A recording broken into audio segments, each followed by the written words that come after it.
Election commission పై తీవ్ర ఆరోపణలు చేశారు ఎల్ఓపీ రాహుల్ గాంధీ. బీజేపీతో కుమ్మక్కై ఈసీ భారీ అక్రమాలకు పాల్పడుతోందని విమర్శించారు. ఎగ్జిట్ పోల్స్, ఒపీనియన్ పోల్స్ కు విరుద్ధంగా ఎన్నికల రిజల్ట్ ఉంటోందన్నారు. హర్యానా, మధ్యప్రదేశ్, మహారాష్ట్ర ఫలితాలు అనేక సందేహాలను లేవనెత్తుతోందని చెప్పారు.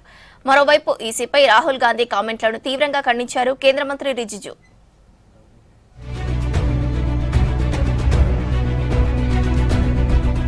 కేంద్ర ఎన్నికల సంఘం పనితీరుపై తీవ్ర ఆరోపణలు చేశారు ఎల్ఓపీ రాహుల్ గాంధీ. ఓటర్ లిస్టుల్లో భారీగా నకిలీ ఓట్లు నమోదు చేస్తూ బీజేపీ అక్రమాలకు సహకరిస్తోందని విమర్శించారు.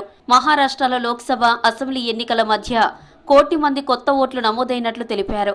సాయంత్రం 5:30 గంటల తర్వాత పెద్దగా క్యూ లైన్లు లేకపోయినా భారీగా పోలింగ్ ఎలా నమోదైందో అర్థం కావడం లేదన్నారు రాహుల్.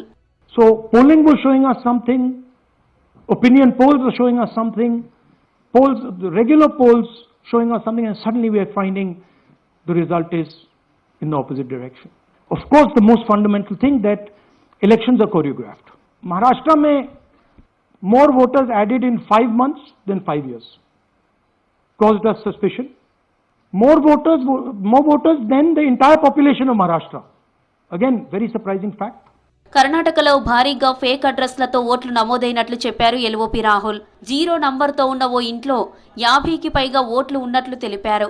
ఓ వ్యక్తి తండ్రి పేరుకు బదులు ఇంగ్లీష్ ఆల్ఫాబెట్స్ ఉన్నట్లు గుర్తించామన్నారు. ఒక్క మహదేవపుర అసెంబ్లీ నియోజకవర్గంలోనే 1,00,000కు పైగా దొంగ ఓట్లు ఉన్నట్లు ఆరోపించారు. ఓటర్ జాబితా విశ్లేషించే హక్కు తమకు ఉందన్నారు Rahul. These are all the people who have voted multiple times in Karnataka. Fake addresses, house number 0. There are thousands and thousands of these people. No address, house number 0. Father's name, ILSDHFHUG. DFOIGOIDF, father's name. We have studied the pattern. We are absolutely convinced that this crime is being done at a huge scale across the country, in state after state after state. అనేక రాష్ట్రాల్లో పెద్ద ఎత్తున నకిలీ వ్యక్తుల పేర్లు ఉన్నాయని ఆరోపించారు LOP Rahul. Exit polls, opinion polls కు విరుద్ధంగా ఎన్నికల రిజల్ట్ వస్తుందన్నారు. హర్యానా, మధ్యప్రదేశ్, మహారాష్ట్ర ఫలితాలతో తమ అనుమానాలకు బలం చేకూరిందని చెప్పారు. ఓటర్ జాబితాల అవకతవకలపై డేటాతో సహా పవర్ పాయింట్ ప్రజెంటేషన్ ఇచ్చారు రాహుల్. ఓటర్ లిస్ట్ అనేది దేశ ప్రజల ఆస్తి అన్నారు LOP Rahul Gandhi.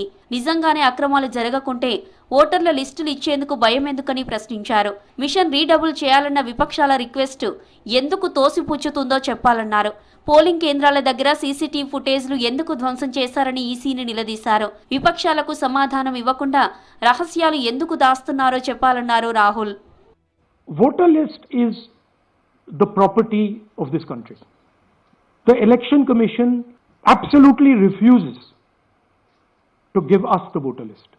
EC rejects Congress plea for machine readable Maharashtra voter list. They said we are going to destroy CCTV footage. That the Election Commission of India was colluding with the BJP to steal elections. ఎన్నికల్లో ఓడిపోయినప్పుడే కాంగ్రెస్ కు voter లిస్టుల అక్రమాలు కనిపిస్తాయన్నారు కేంద్ర మంత్రి కిరణ్ రిజిజు. మహారాష్ట్రలో majority MP సీట్లు గెలిచినప్పుడు అదే voter లిస్టులను ప్రశంసించారని ఎద్దేవా చేశారు.